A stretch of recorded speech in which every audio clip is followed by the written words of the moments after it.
Assalamualaikum warahmatullahi wabarakatuh. Perkenalkan kami dari kelompok 8 yang beranggotakan Najarullah, Ahmad Fauzi, dan saya sendiri Nurul Huda Azizah. Kali ini kami akan membahas tentang penilaian autentik guna memenuhi tugas mata kuliah evaluasi pembelajaran fikih di MTS dan MA yang diampu oleh dosen kita yang cantik, Ibu Dr. Dina Hermina MPD. Baiklah, langsung saja kita ke pembahasan yang pertama, yaitu pengertian penilaian autentik. Penilaian autentik merupakan penilaian yang dilakukan secara komprehensif untuk menilai mulai dari masukan atau input, proses, dan keluaran atau output pembelajaran yang dapat dilakukan untuk semua aspek penilaian sikap, pengetahuan, dan keterampilan yang dilakukan secara terus-menerus. Adapun ruang lingkup penilaian untuk semua kompetensi dasar, yaitu aspek sikap, pengetahuan, dan keterampilan, dilakukan dalam berbagai bentuk dan teknik penilaian. Penilaian sikap dilakukan melalui observasi, penilaian diri, penilaian antar teman, dan jurnal. Aspek pengetahuan dapat dinilai dengan cara tes tertulis, tes lisan, dan penugasan. Dan aspek keterampilan dapat dinilai dengan cara kinerja atau performance, project, dan portofolio. Yang kedua yaitu tujuan dan fungsi penilaian autentik. Pertama, menjadikan peserta didik yang berhasil menguasai pengetahuan. Dua, melatih keterampilan peserta didik menggunakan pengetahuannya dalam konteks kehidupannya. Tiga, memberi kesempatan peserta didik menyelesaikan masalah nyata. Empat, penilaian autentik akan bermakna bagi guru untuk menentukan cara-cara terbaik agar semua peserta didik dapat mencapai hasil akhir, meski dengan satuan waktu yang berbeda. 5. Dalam penilaian autentik, memandang penilaian dan pembelajaran adalah merupakan dua hal yang saling berkaitan. Dan yang terakhir, penilaian autentik harus mencerminkan dunia nyata. Kemudian saya akan menjelaskan prinsip-prinsip penilaian autentik fikih di MTS atau MA. Menurut Abdul Majid, penilaian autentik memiliki prinsip-prinsip sebagai berikut, yaitu 1.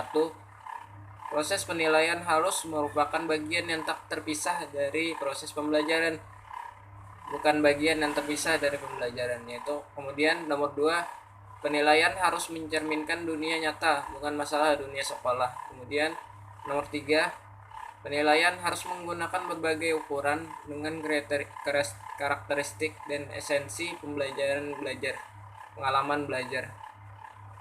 Kemudian nomor 4, penilaian harus bersifat utuh yang mencakup semua aspek dari tujuan pembelajaran, yaitu kognitif, afektif, dan psikomotorik. Untuk bisa melakukan pembelajaran autentik, guru harus memenuhi kriteria tertentu seperti disajikan berikut ini, yaitu mengetahui bagaimana menilai kekuatan dan kelemahan peserta didik serta desain pembelajaran, kemudian mengetahui bagaimana cara membimbing peserta didik untuk mengembangkan pengetahuan mereka sebelumnya dengan cara mengajukan pertanyaan dan menyediakan sumber daya memadai bagi peserta didik untuk melakukan akuisisi pengetahuan. Kemudian menjadi pengaruh proses pembelajaran, melihat informasi baru dengan mengasimilasikan pemahaman peserta didik. Kemudian yang terakhir adalah menjadi kreatif tentang bagaimana proses belajar peserta didik dapat diperluas dengan menimba pengalaman dari dunia di luar tembok sekolah.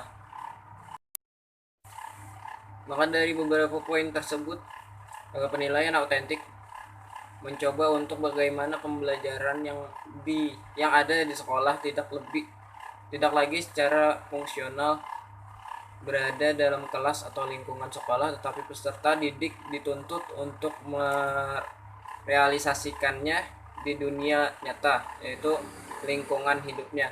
Begitupun untuk para pendidik dalam memberikan materi pembelajaran ini tidak hanya berpatokan kepada buku atau LKS semata, tetapi mampu untuk menjelaskan realitas sosial di luar lingkungan sekolah dengan pengalaman. Ya baik, untuk selanjutnya masuk ke dalam pembahasan karakteristik penilaian autentik di MTS maupun MA. Nah, yang pertama itu belajar tuntas karakteristiknya. Nah, hampir di setiap penilaian ini memiliki memiliki karakteristik dari belajar tuntas untuk peserta didik. Nah, selanjutnya karakteristiknya itu otentik. Artinya penilaian di sini dilakukan secara nyata, baik itu di lingkungan sekolah maupun di luar lingkungan sekolah. Selanjutnya karakteristiknya itu berkesinambungan. Dalam artian penilaian ini sendiri dilakukan secara terus-menerus dan berkelanjutan. Selanjutnya menggunakan bentuk dan teknik penilaian yang bervariasi. Nah, artinya penilaian di sini dilakukan dengan berbagai macam cara ataupun metode yang bisa dilakukan secara tertulis, lisan maupun melihat dari kemampuan dari peserta didik itu sendiri. Nah, selanjutnya berdasarkan acuan kriteria. Jadi karakteristik dari penilaian ini sendiri tidak dilakukan kepada peserta didik dibandingkan dengan kelompoknya, akan tetapi didasarkan pada acuan kriteria, yang mana kriteria ini sendiri ditetapkan oleh satuan pendidikan dengan mempertimbangkan pada karakteristik dari peserta didik, karakteristik pada mata pelajaran yang diajukan, ataupun karakteristik dari satuan pendidikan itu sendiri. Nah, itu dari karakteristik penilaian autentik di fikih di MTS maupun MA. Selanjutnya kita masuk ke dalam pembahasan kelebihan dan kekurangan penilaian autentik fikih di MTS MA. Yang pertama kelebihannya, yaitu dengan adanya penilaian autentik ini, seorang guru dengan cepat mengetahui potensi peserta didiknya karena penilaian yang dilakukan di setiap pertemuan dalam pembelajaran. Tadi kita sudah bahas bahwasanya karakteristiknya dilakukan secara autentik dan juga berkesinambungan, ya, dilakukan secara terus-menerus. Nah, selanjutnya juga lebih membuat guru fokus dalam menilai peserta didiknya karena dengan sistem penilaian autentik yang sangat sistematis. Selanjutnya kelebihannya, sistem penilaian yang lebih kontekstual berdampak pada pembelajaran lebih mudah dipahami oleh peserta didik. Selanjutnya juga meningkatkan kreativitas bagi peserta didik. Selanjutnya merefleksikan keterampilan dunia nyata dengan pengetahuan yang didapat di sekolah. Nah, itu dari kelebihan dari penilaian autentik ini sendiri. Selanjutnya kita masuk ke dalam kekurangannya. Kekurangan dari penilaian autentik ini, yang pertama itu banyaknya metode yang harus dilakukan dalam proses penilaian, membuat guru bisa saja kewalahan dalam proses pembelajaran. Di sisi lain juga guru harus melakukan penilaian harian. Nah, selanjutnya kekurangannya itu memiliki kemungkinan yang kurang praktis bagi kelas yang berjumlah besar. Dalam artian kurang efektif untuk dilakukan pada kelas yang berjumlah siswanya banyak, sangat banyak ataupun besar.